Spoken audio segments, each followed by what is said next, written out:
Hello and welcome, and a happy new year to you. It's our very first episode of the year, a year we believe will be very impactful and significant both for the National Assembly and indeed the country.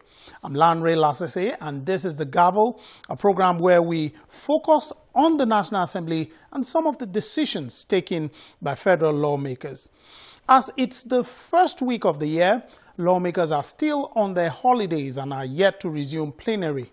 But in view of the hardship many Nigerians endured during the Christmas and New Year holidays, spending days and nights queuing for fuel at different petrol stations across the country, some of the lawmakers cut short their holidays for an investigative hearing into the matter. That investigative hearing is the major focus of this program.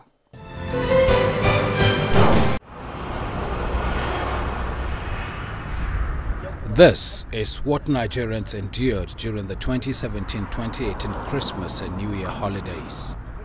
Days and nights spent queuing for fuel at different petrol stations across the country.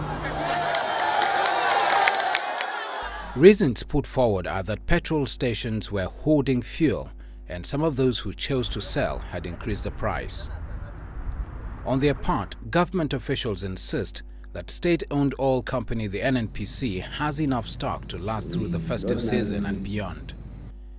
But it appears at the center of the crisis is a pricing problem, as petroleum marketers have refused to import fuel, maintaining that the landing cost of fuel, which is 171 to 172 naira, exceeds the federal government's 145 naira fixed pump price of the product. I think the pump sec used to reach yourself and then go all the way down. This investigative hearing by National Assembly Committee on Petroleum Downstream is intended to find solutions to the fuel supply challenges.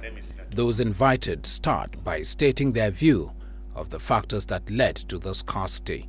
The real cause of the PMS scarcity was a rumor in the media, particularly social media, that there is going to be an increase in the price of PMS.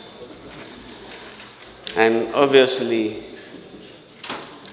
marketers would want to have as much products as they could have at the cutover period, so that that differential between the new price, which is expected to be higher, and the current price of 145 could be a windfall to the marketers, since they paid for the products as soon as they pick them, or they have undertaken to pay for them, in the case of the major marketers that have credit facilities with us. We're looking at, quite frankly, an 18 months emergency period, like I said, beginning, quite frankly, almost yesterday. During this emergency period, we need to address the issue of pricing. There's a price disparity between landed costs and costs at which we're selling. If we're going to start at 145, then we need to put mechanisms in place to accommodate this 145 so that the private sector can go back into importation. The things that we're looking at, and we have a committee looking at this, we're still going to be submitted for review. The landing cost of product today is about 170, 171. The sale that we allow, the price at which we sell today is 145. So there's a disparity between the 170 and 145. What that means is that those individuals who are really there, not with an obligation like NNPC has to meet national supply, but with a commercial bent, will not bring in products if they're going to sell at a loss. So we need to step back to say, what do we do to keep them selling at 145? So, sir, why still there? Is it landing cost or ex-depot cost? Between 170, 171. Yes, between landing cost. Landing cost. It's okay. Come again? Well, ex-depot cost was slightly below that. Probably about, what's the differential? You give about, right now, about 9 naira differential between depot and the sale price is what you give. So you probably will be landing about 165, 166 to sell at once. You know, if you put in the allowed profit margin under the system, which is 6 naira, you probably be landing at a 175. For us, the main issue is supply shortage. It is no more, no less. And if you look at the chart presented earlier by the GMD, if you look at it towards the tail end, you will realize that it tapers down. meaning the supply wasn't enough. How it came about, I think the Honorable Minister has given some reasons why there was supply shortage. One of them is the private sector, did not participate, not even coming from October, largely most of the year. And that is also based on the fact that government is owing us. The private sector, especially the association to which I belong, did not start any rumor of price increase, and we are not having any intention of increasing prices or gaining from any rumor. For us, we are working and sticking to 145 naira per liter at the retail outlet, which is very, very difficult because there are so many things threatening the 145.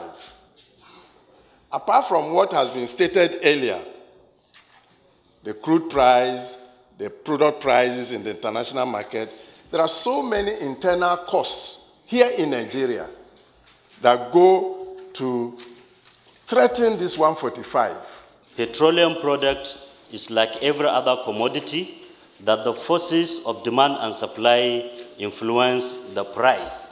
So I think petroleum, the forces of the demand and supply affected the price at the ember months. December is always a month that people move more frequently all over the country, and the demand of petroleum product is high at that period. And when other people say there is a supply gap, I tend to not agree with them, because from our record, the loading from August, September, October, November, December in this country remains the same. It is the same average of 20,000 trucks capacity loading. So I don't think there is a supply gap within the period. Only the reasons that has been said by those who have the technical knowledge on the reasons why the scarcity occur.